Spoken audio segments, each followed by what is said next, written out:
open up with a question. Who wants to live to 150? One. Two. Do you have takers?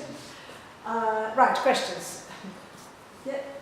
Yes, we were talking before about physical enhancement, like athletic performance, could be linked to so many different genes. It's a problem trying to find a sample, a limited data sample. Yeah.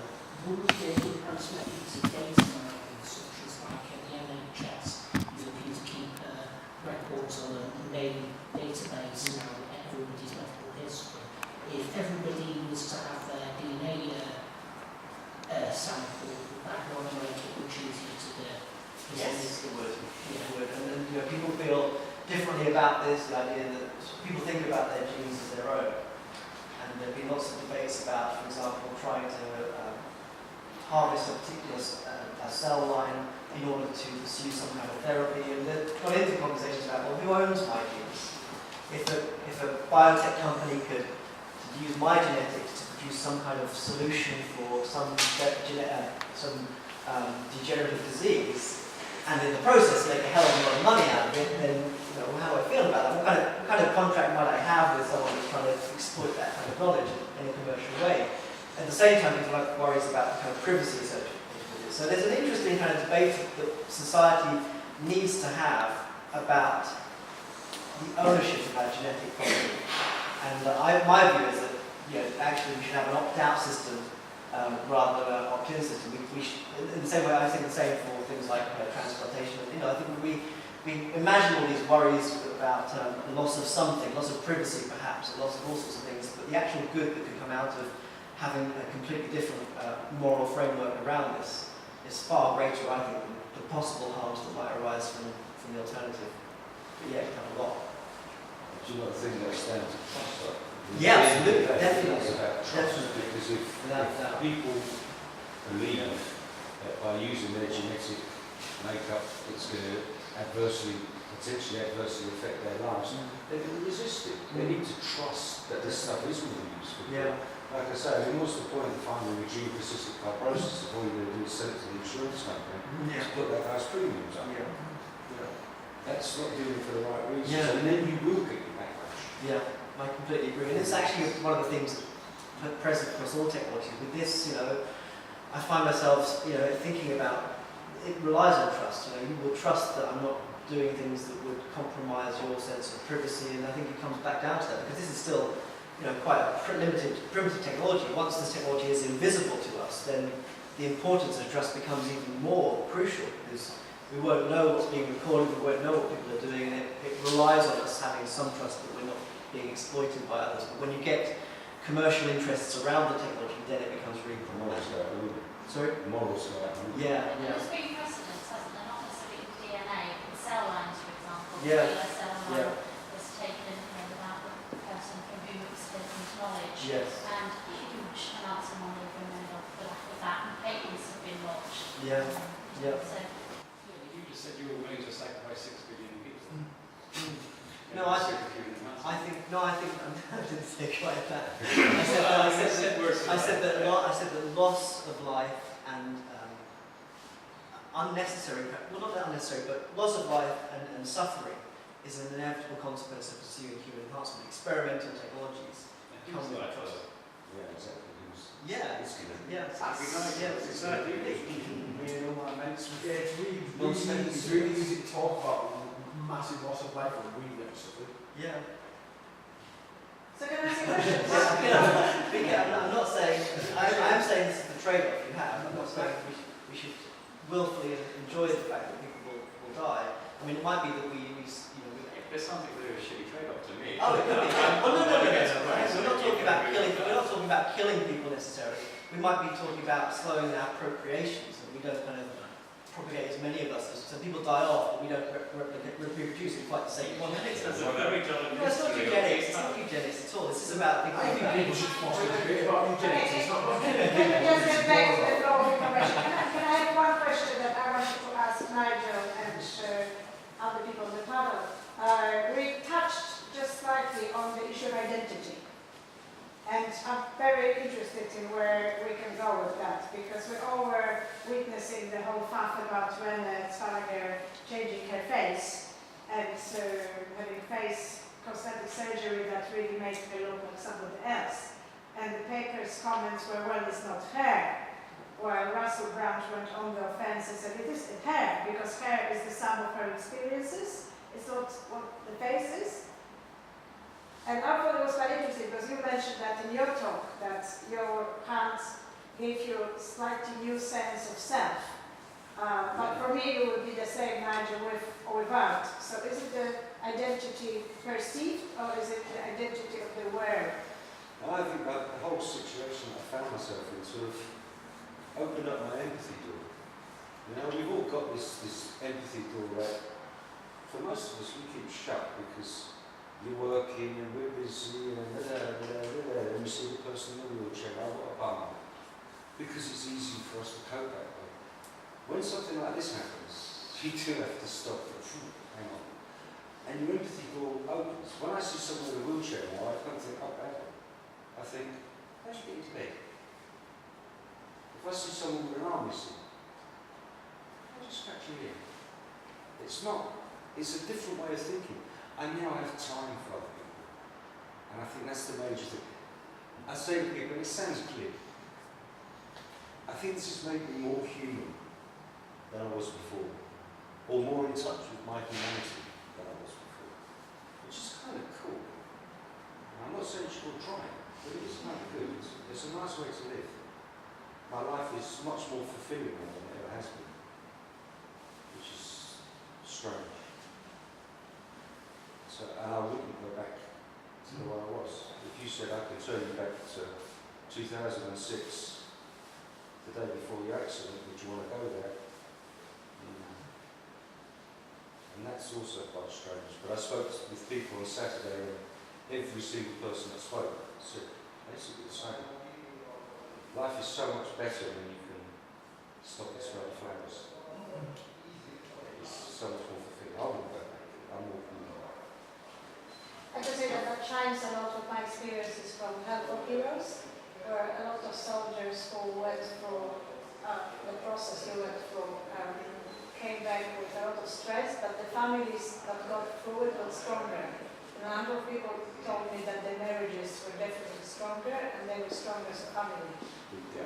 Because they know they have 50 years of that in front of them, so it's a lot of battles, a lot of endurance. But definitely reaches some depths that... And you also need that reality as well within the group. I mean, I said once, why me?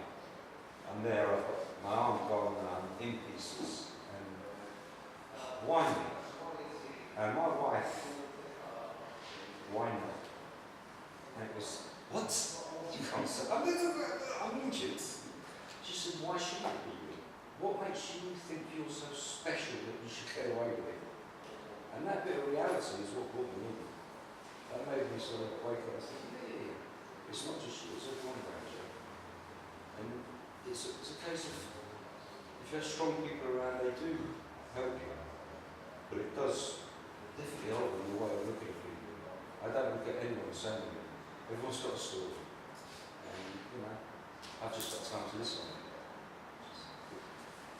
So that brings us to Bruce Lee, don't pray for an easy life, but pray for strength to make a difficult one. So how does it make you transit to who you were before and to who you are after? I mean, knowing you probably would have come up with some pretty experimental stuff if that didn't happen, but how do you perceive? I mean, obviously I'm the kind of person who would hack a pair of hearing aids, given them. I don't think that's changed. The main difference is it's a whole bit of humility. It's an process. You go through life, and especially getting knocked off the perch as being a young, straight, white, college-educated guy, kind of like in the very privileged position. And of course, it's a big knock to your pride and to your self-worth to be pushed off that perch. And so, deafness isn't something that happens to young people. They gave me the brochures when I first got into the hearing aids, and they give me the brochure, the manuals, and it's full of elderly people grinning at their grandchildren, and it's not me, I'm not one of those people.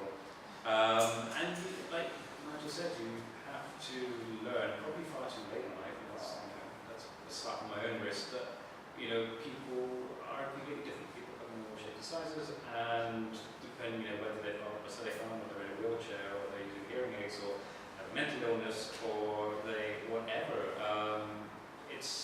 They're a combination of those things, and it's yeah, you know, it doesn't make you less of a person, it just makes you a different person. Can I come in? Because I think this is really moving and I think very rich. But I guess, Nigel, you know, what follows from this in terms of the age of human enhancement? Because one thing is to go through a certain set of experiences as a result of injury or becoming disabled. Another thing is for an audience member here to think, wow, that prosthetic device is a way into a richer way of life. Maybe I'll go and amputate my limb and have one. Now that's a very different kind of proposition, I think. So I wonder how far you're willing to say, yeah, in fact, that's the sort of thing we ought to do, to pursue this capacity to have other experiences, to have additional functionality, whether you believe that the prosthetic limb allows a wider range of functions than the biological counterpart that does, and knows the answer that you're looking for that. Yeah, so, I do believe that any prosthetic we have yeah. should be able to do at least one thing that a human limb cannot do.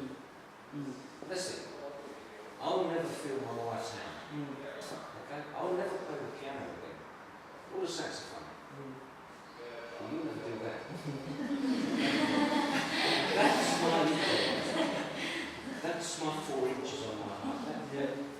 My shoulders go back because I can do that and you can't. You can do so much that I cannot do. But when you leave here tonight, you won't be thinking about that bald-headed bloke at the front who can't play the piano. You'll be thinking that guy was spinning his wrist around. And that's kind of good because it opens people's eyes up and makes them think about scenario. Now, for instance, people say, oh, haptic, we must go haptic, we must have a sense of touch, we must do this. Sell the power, because I have to pay for the privilege of shaking people's hands, and you don't. If I go out for more than 24 hours, I've got a very pushed stick on the end of my arm, because I need to charge up. Anyone who wants to chop a limb off and go bionic, great, do it. You immediately become a slave to the utility companies.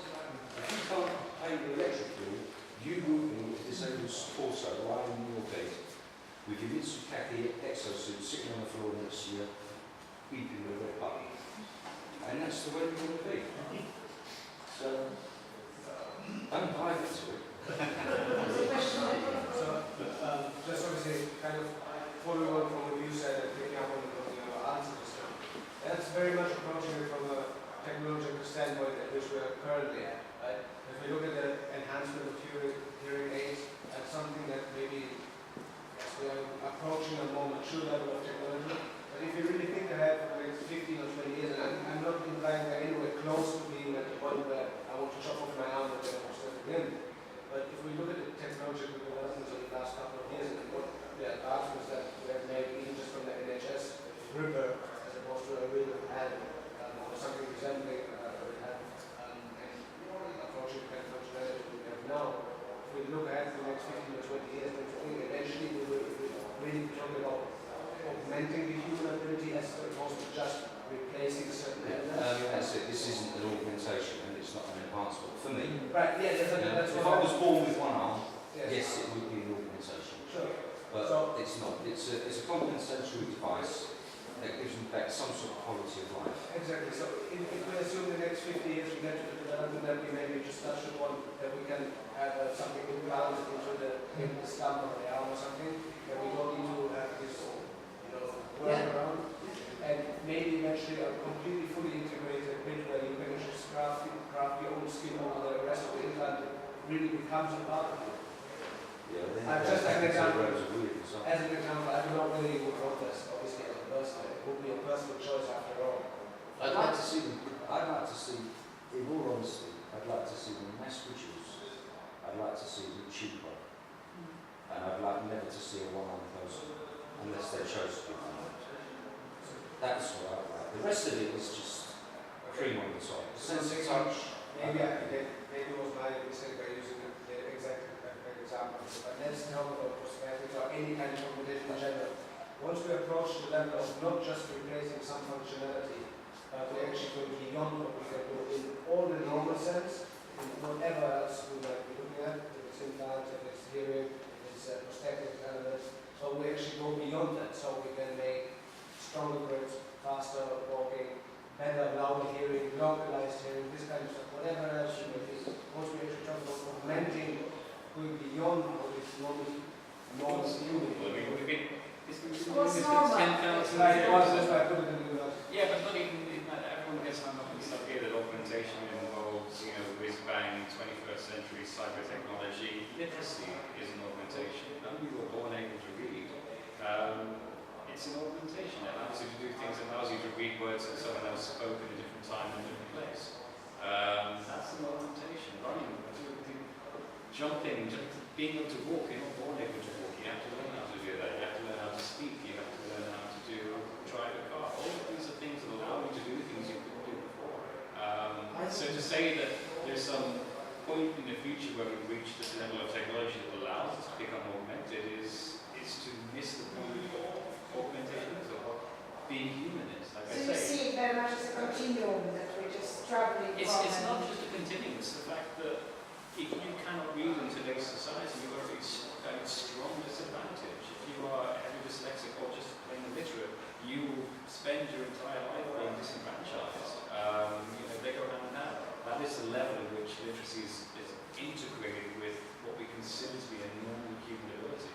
That we don't, the fire exit sign says exit on it. Like screw all these people who can't read. That's where the exit is. Everyone who can read will know where to go, and the people who can't read won't.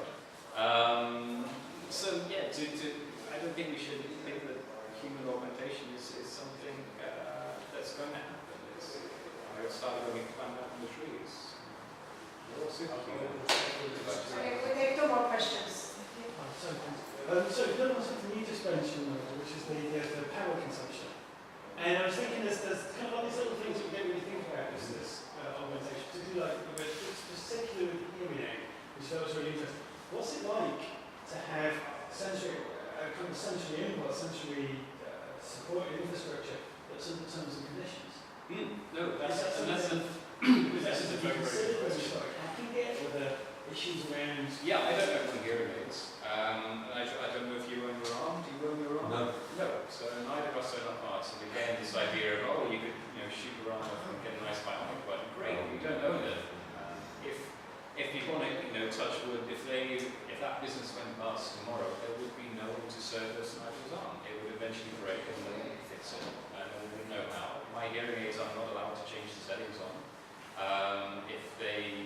I'm very, very extraordinarily lucky to be living in the UK and to have the NHS. These are entry-level models, just fairly crap and wearing they cost £1,200 per year.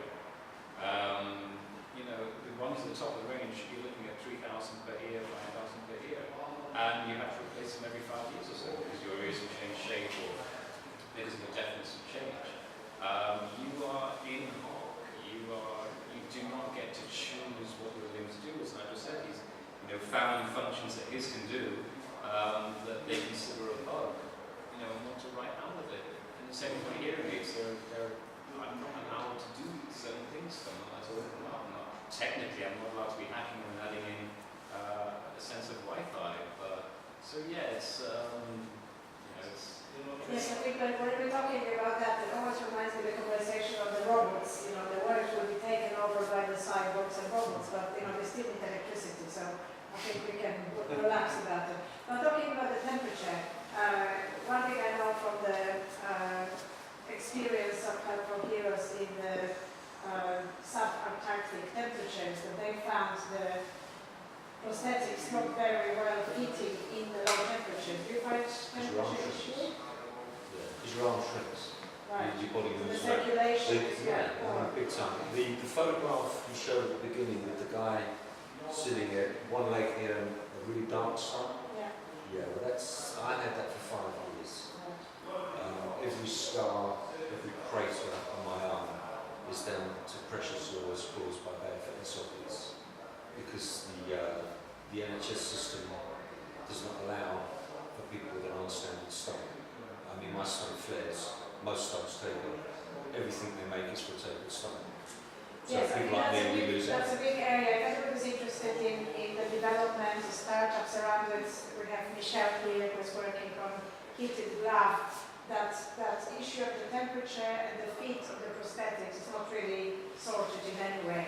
It's sort of looking good from outside, but really there is a lot of innovation that needs to go into proper. It's also the fit. I mean, if you take a basic NHS arm and you take hold of the wrist and you pull it, the arm will come off. Okay? Just strong pull. Just take them by the wrist there. Just grab over there. Pull. That doesn't happen with a standard NHS limb. And that was one of the reasons why Help for Heroes was founded, because NHS just They couldn't just handle can't, they don't, 3,000 people with that. they don't have the infrastructure to produce it. They haven't invested in training the people that spent so long studying to do something good, and then they're not investing in the staff themselves to allow them to actually do what they wanted to do. As soon as they go in there, your hands are tied behind your back because you're on a budget restraint. These people who go in to become prosthetists, some of them are just amazing people who want to do so much good stuff. They can't. The only way to do it is to go private. But it is a big innovation area, and it's something that we Yeah, I'd need love someone to make custom funding circuits. and supporting that. I think we have to break up at the point, but thank you very much for a fantastic panel. And I hope we continue next month with smart cities, or lots of smart cities. So I hope to see you all next month. Thank you very much.